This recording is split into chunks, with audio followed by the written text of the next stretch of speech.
wabarakatuh. Hai guys, welcome to my channel. Perkenalkan, nama saya Dwi Kamelani, mahasiswa semester 4 dari Institut Teknologi Bisnis dan Bahasa Dian Cipta Cendekia.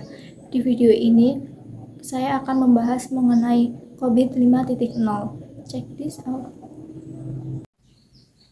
Pengertian COVID 5.0. COVID 5.0 adalah versi terbaru dari kerangka kerja COVID yang dirilis oleh ISAKA. COVID 5.0 dirancang untuk membantu organisasi dalam tata kelola dan manajemen teknologi informasi yang lebih efektif dan efisien. Versi ini mengintegrasikan kerangka kerja sebelumnya, seperti VAL IT dan NIST IT, serta menyelesaikan dengan standar internasional lainnya.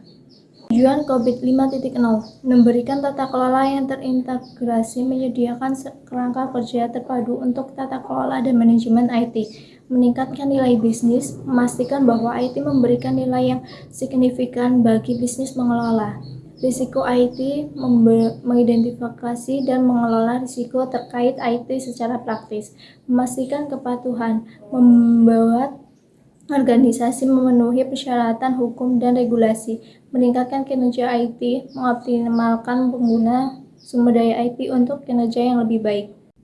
Prinsip-prinsip COVID 5.0 memenuhi kebutuhan pemangku kepentingan, menyelesaikan tujuan TI dengan kebutuhan dan diharapkan pada pemangku kepentingan, meliputi organisasi secara menyeluruh, menerapkan tata kelola dan manajemen TI dalam seluruh bagian organisasi, menggunakan kerangka kerja tunggal terintegrasi, menggabungkan berbagai standar dan praktik terbaik ke dalam satu kerangka kerja terpadu, memungkinkan pendekatan holistik, mengidentifikasi dan mengelola semua komponen tata kelola TI dalam suatu model, memisahkan tata kelola dan manajemen, menetapkan perbedaan yang jelas antara proses tata kelola dan proses manajemen. Pemicu tata kelola, prinsip, kebijakan, dan kerangka kerja, menyediakan panduan dan aturan yang mengarahkan perilaku dan keputusan.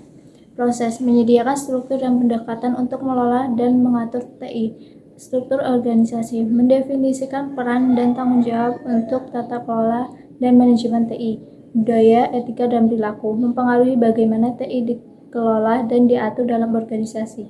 Informasi, merupakan aset penting yang perlu dikelola dan dilindungi. Layanan, infrastruktur, dan aplikasi, menyediakan kapasitas teknologi yang mendukung proses bisnis, manusia, keterampilan, dan kompetensi, menyediakan sumber daya manusia yang diperlukan untuk tata kelola dan manajemen TI. Model referensi proses. COVID 5 menyediakan model referensi proses yang terdiri dari 37 proses yang terbagi dalam dua domain utama, yaitu domain tata kelola yang berisi evaluasi, arahkan, dan pantau, dan domain manajemen yang berisi rencanakan, bangun dan organisasikan, bangun, dapatkan dan implementasikan, hantarkan, layanankan dan dukungan, monitor, evaluasi, dan akses. Panduan implementasi. COVID 5 menyediakan panduan untuk implementasi yang membantu organisasi dalam mengadopsi kerangka kerja ini secara efektif.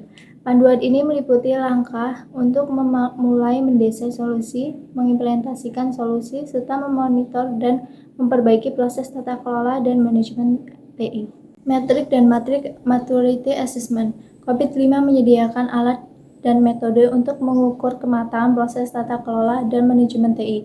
Ini membantu organisasi dalam memakai kinerja dan menentukan area yang diperlukan perbaikan. Dengan menggunakan COVID 5, organisasi dapat memastikan bahwa TI mereka dikelola secara efektif dan dukungan pencapaian tujuan bisnis mereka. COVID 5 juga membantu dalam memastikan kepatuhan terhadap berbagai regulasi dan standar yang berlaku.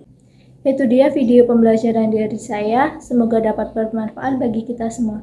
Thank you for watching this video. Wassalamualaikum warahmatullahi wabarakatuh.